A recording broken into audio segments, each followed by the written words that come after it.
Hey everybody, this is Evan Abrams, and I'm going to teach you how to use the audio spectrum effect in Adobe After Effects. It starts off as a pretty ugly effect, but as you can see, it ends up looking pretty cool.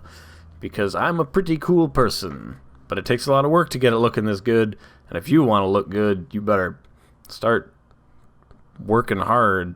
Actually, you know what? Hardworking people rarely look good. They just look kind of gritty. Anyway, I'm Evan Abrams, and I'm going to teach you about this effect in After Effects. So, let's get into it, and stop looking at those sounds, silly. Those are sounds. You're supposed to listen to them. So here we are in After Effects, and I'll just isolate the audio spectrum effect over here. It's this one. And you can see there's a big old pile of stuff going on. You know, what is this stuff? What's all this stuff? Is this an audio spectrum? This is supposed to be about audio spectrums, dummy. Not about all this other junk. But you know what? If you strip it away to just the audio spectrum, it's pretty uninteresting. You know? It's just not cool. It's a bunch of dots and lines. So turn those dots into squares. Whoa. Move those things around a little bit. Just an almost unnoticeable amount. Add some Venetian blinds. Put some lines on there. Oh. Put an echo on there too. Whoa, that's looking cool. Put on some noise. Make it noisy. Add a glow. That's glowing. And then fast blur it, just because why not? But all these things add up to a pretty cool effect for something that starts off looking like a bunch of pink dots. So I'm going to show you how to make something cool with this. Hopefully you like it. If you don't like it, too bad. I wasted your time and stole your life. But if you do want to learn about the audio spectrum, this is what's happening. So the first thing you want to do is in your project import some audio or import some video that has audio on it. I'm just going to use this audio here.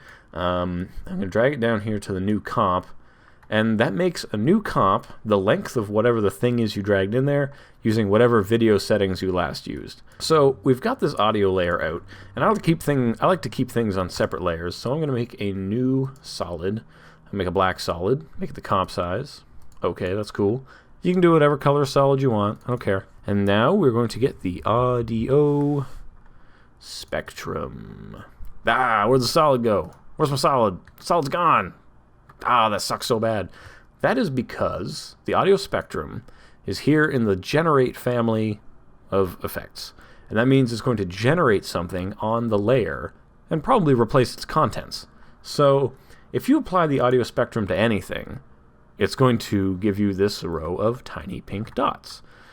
Now you can reveal the original thing below it, which I'm going to do by saying composite on original. You don't have to. You don't have to do anything. You don't have to watch this tutorial. You can do something else with your day. I'm just giving you options here, so don't yell at me. I'm just going to take you through quickly what all the things here do so that you know what they do.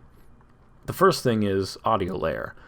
And you should always start your effects by going up to the top and working your way down, but it asks you to select what layer will I look at for audio. Obviously, the only one we have in there, but it could be lots of layers, and as you can see, it's already a lot more interesting.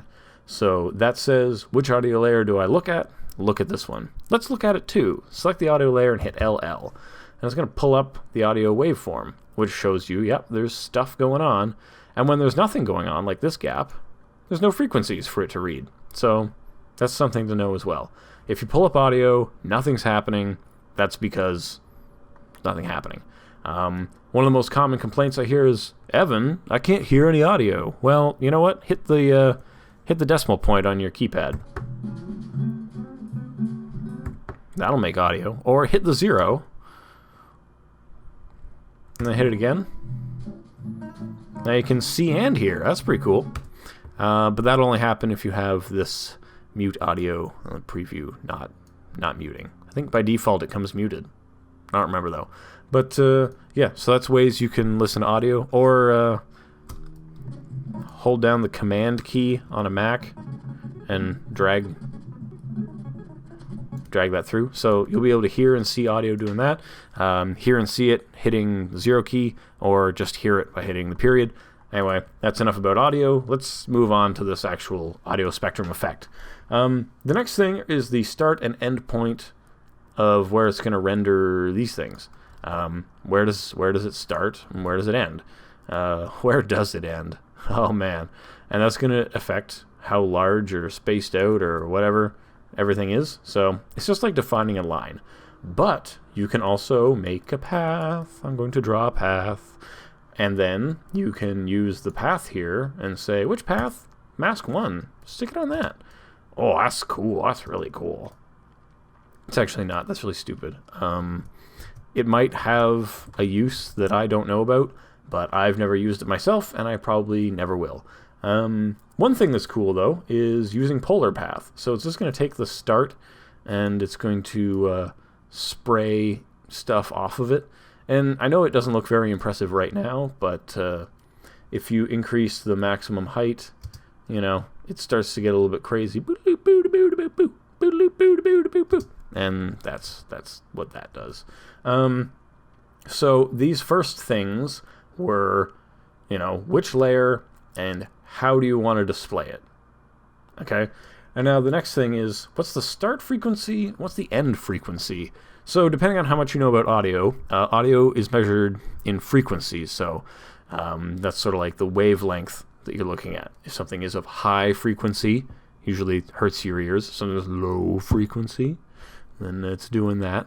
And it starts off as a default 20 to 2000. So it's going to go from a frequency of 2000 down to 20. So anything below 20, it won't show, and anything above 2000, it won't show. Human voice has a certain range, music has a certain range. I'm just going to actually copy some of what I did from the other example. See, I switched it to 100 to 1000. And now why I did that is because, as you can see as I scrub through, there are large parts where nothing is happening. Like there's just nothing going on there. And especially at this end, there's nothing going on there. So chop off an extra 1000. Like, I don't care. I don't care about that last 1000, And that gets more things populating throughout. It makes it more interesting.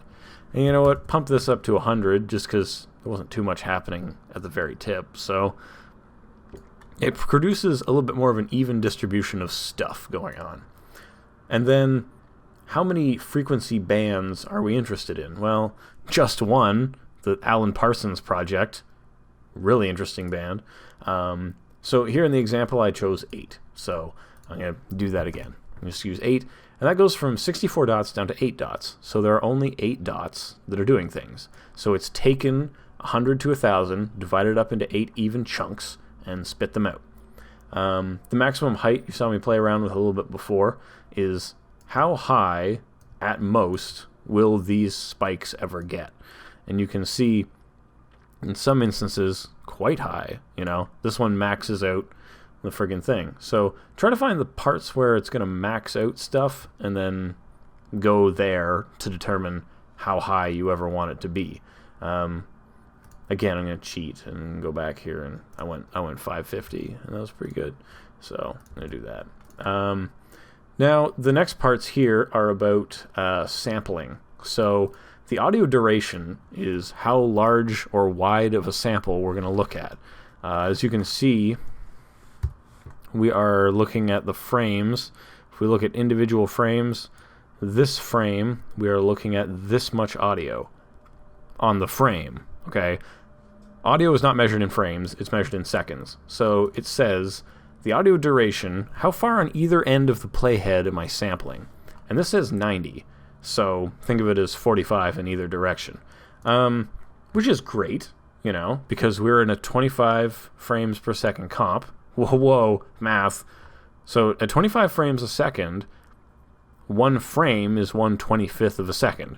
I don't know what that is, but I think it's close to 40. So if I put this down to 40, that means that this is refreshing for each 40 milliseconds, and that means it's pretty close to accurate to the frame.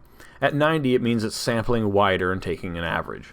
If it's less, then it's sampling less. The audio offset is how far away on either end of the side of the playhead is it looking. Right now, it's looking right at the playhead, which is good because we want it to be an accurate representation of the audio. And that's about it. These next things are pretty much all about how does it look. So how thick are the lines?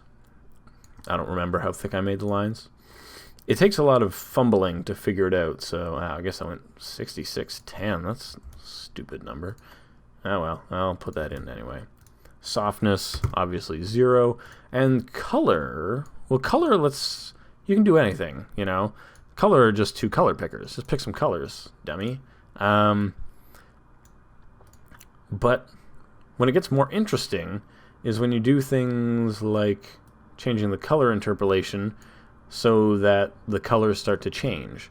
And they start to change on a dynamic hue phase, meaning it's going to change depending on what the values are going on here. So you can do it. I don't.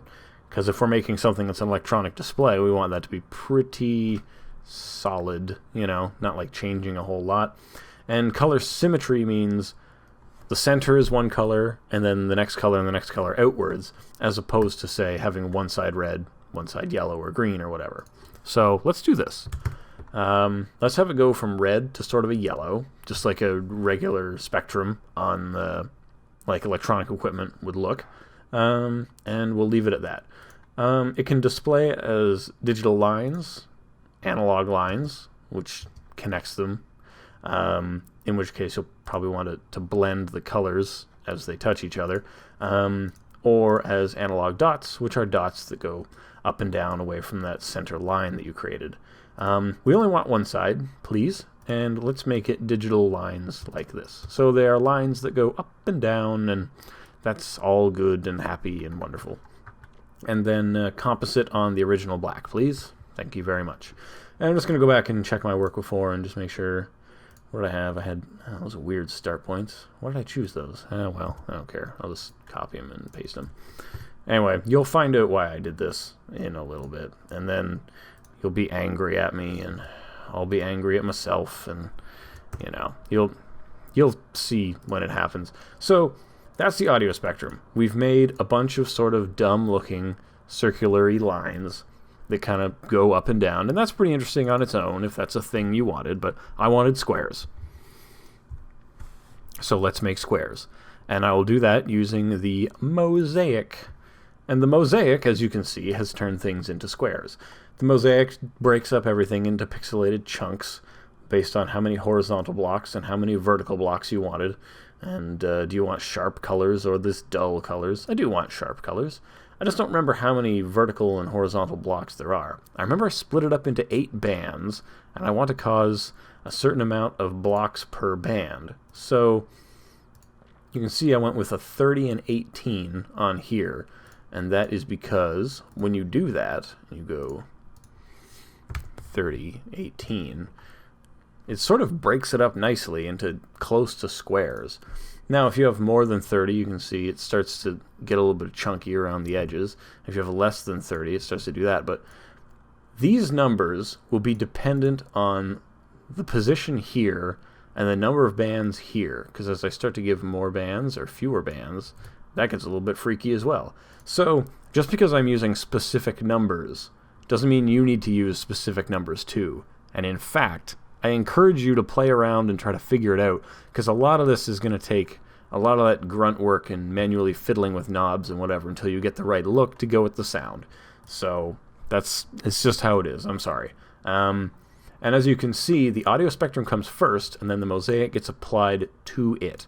So the next thing I wanted to do was to break this up into cut some lines through it. So I used the old Venetian blinds, which interesting effect of cutting up things into lots of lines. You can use this to make like scan lines and stuff on TVs and whatever.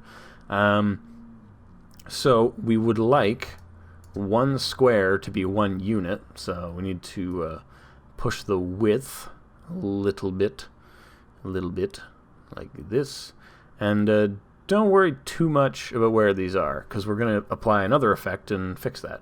So how much of a gap between each one? I don't know, like a 12 maybe.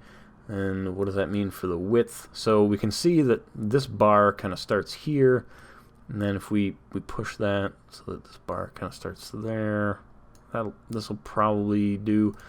And the next thing we're going to do is going to apply an offset. An offset just changes where the center of everything is.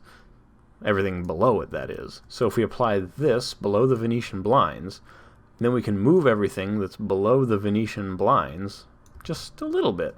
So these are 60 wide and they're 12% completed, so we don't need to bump this too much.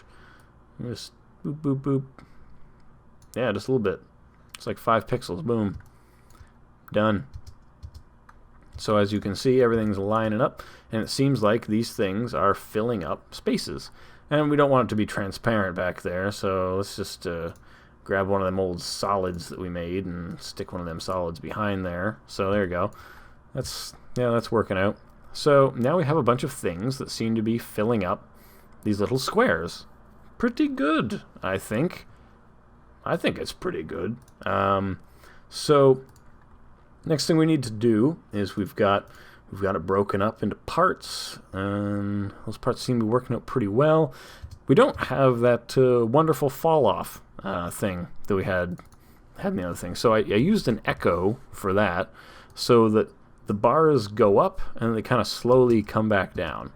You can put any number of echoes you want, because that'll just affect how slowly it comes down. This is how far in time they are. And this will affect its intensity, you know. Tough to say what's correct these days, but again, this is one of those things where you're gonna have to kind of figure it out for yourself, you know. And that's something I can't tell you how to do. The next thing I applied was a glow, just because electronics glow and it's really cool. And original color is good. Behind, yeah, that all looks pretty good. Solid stuff. Pretty happy with that. And you can see that this bar stays pretty much at the top and it kind of maxes out. And so if we want to composite this in any meaningful way, we're going to need to apply a mask around it and kind of just control, you know, what's going on. So let's select that, and then let's just draw a rectangle around this dang thing. And now you'll get to see another cool thing that happens in After Effects. If I pull this down, you can see things seem to appear one square at a time. And that's because the mosaic samples what the mask is leaving behind. So you can see that there's a whole square and then a whole square, even though the mask doesn't take up all of it. But it's because the mosaic is only sampling within the mask, and then once there's no information, it gets totally cut off. So this is a good way that you don't have to be as accurate as you might have before. But yeah, hopefully that shows you how to make a glowing audio spectrum thing. The only thing left to do, I suppose, is to just kind of scale it up in some way and, you know, fit it in correctly wherever you wanted it to be. The good thing about having everything stuck on one layer is that as you scale it and rotate it and move it, everything will be relative to that layer's scaling and moving. So all these things are stuck on here, and you can use that as one element. But if you start moving the audio layer around, that'll get weird and all that fun stuff. But that's just a brief rundown of how to use the audio spectrum and how to make something that isn't a stupid pink line. Certainly, there are lots of other things to do with the audio spectrum. I'm Evan Abrams. If you want to learn about the audio waveform, a totally different effect that also runs off of audio and generates animation based on the audio, so you don't have a lot of work to do, check that out. And hopefully this helps you make slightly more interesting musical accompaniment videos and all that fun stuff. I'm Evan Abrams. Thanks for checking out my tutorial. Subscribe to the channel if you want to learn more about the various effects of After Effects. I'm sure in time I'll cover them all, and by the time I do, they'll invent new ones, so I'll still not have covered them all. And hopefully this teaches you a little bit about what to do with the effects, how to stack effects on the same layer, and just gives you some ideas on how to have fun in After Effects. And yeah, leave some comments. Let me know if this is the kind of thing you're into. If you're not into it, let me know that too. If you find the sound of my voice grating, I'll hire a girl to say the stuff as well in sort of a dirty pillow talky voice to you. I'm joking, that'll never happen. just because I have her working on other projects right now. Thanks for watching. Subscribe to the channel. Check out evanabrams.com. Follow me on Twitter. Ask me any questions about After Effects you have. I'm here to help. And if at any point you get frustrated in the tutorial and you get angry, just remember, I was frustrated and angry once too, and it's a learning process, and I'll help you out as best I can, as long as you're not angry. I'll just make fun of you if you say something angry, but you still need help. So thanks for watching, and I'll see you around the internet.